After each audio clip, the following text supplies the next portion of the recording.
Et la concurrence sur le marché international fait souvent partie des inquiétudes des producteurs de bananes, une préoccupation qui ne date pas d'hier. On en parle ce soir avec notre invité, le journaliste et écrivain Guy Flandrina. Bonsoir. Bonsoir Guillaume. Alors, vous venez de publier un livre, on vient de le voir, intitulé « Bananier de la République en colère » aux éditions Jazor, ouvrage dans lequel vous revenez sur les événements de 1992. Alors, pour rappel, le 22 novembre de cette année-là, les tarmacs des aéroports de Guadeloupe et de Martinique sont bloqués pendant 4 jours par les bananiers. Ces derniers veulent se faire entendre auprès du gouvernement face à la crise qui touche de plein fouet leur activité. 4 journées de mobilisation. On va parler du fond du dossier, mais d'abord, j'aimerais avoir votre ressenti sur ces 4 journées de mobilisation, puisque vous couvriez à cette époque-là l'événement. Comment vous les avez vécues? Alors c'était des journées de grande unanimité, puisque vous savez que les planteurs étaient en grande difficulté. Il a fallu donc qu'ils se fassent entendre. Ils n'avaient pas trouvé d'autre moyen pour se faire entendre que de bloquer, d'asphyxier ce que le préfet de l'époque appelait les poumons de ces îles, puisque c'est à partir de cette plateforme que se font les échanges avec l'extérieur. Donc il n'y avait pas mieux pour se faire entendre, j'allais dire, sur le plan international. Alors ces journées ont été des journées aussi de grande solidarité, puisque en Guadeloupe comme en Martinique, vous savez que la quasi-unanimité des associations, des mouvements politiques, des mouvements syndicaux se trouvait derrière ces planteurs. Moi, c'est la première des choses que je retiens. Alors, dans votre ouvrage, pour parler des raisons, vous évoquez des raisons multicausales. Quelles sont-elles, selon vous? Alors, les raisons de cette crise sont multicausales. En effet, dans la mesure où vous avez le Cameroun et la Côte d'Ivoire qui ne respectaient pas l'arbitrage que le général de Gaulle avait mis en place en 1962.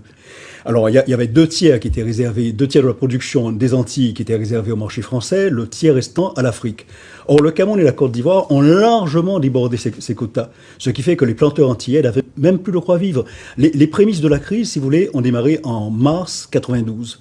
Quand on est arrivé au mois de juin 1992, les coûts de production étaient inférieurs, les coûts de vente, les prix de vente étaient inférieurs aux coûts de production.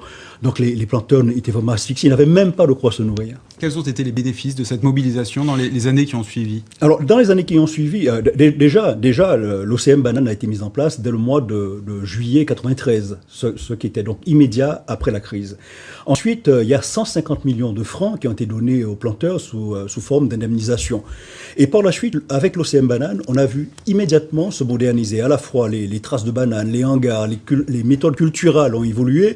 De même, de la plantation jusqu'aux mûrisseries, il y a une modernisation extraordinaire avec une retombée en termes économiques et financiers énorme pour les Antilles. Alors de nombreux problèmes demeurent aujourd'hui dans la filière banane. Quel est votre regard sur l'actualité?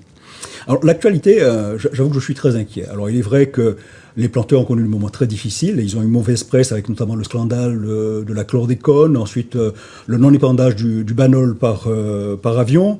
Et aujourd'hui, ce qui est surtout inquiétant, c'est qu'en décembre, le 16 décembre 2009, il y a la Convention de Genève qui a baissé les tarifs douaniers.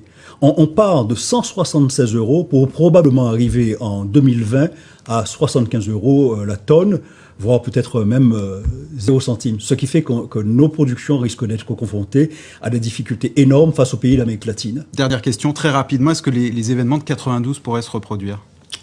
Très difficilement, parce que les aéroports sont beaucoup plus sécurisés, et puis ça demanderait vraiment une grande mobilisation de l'ensemble de la population.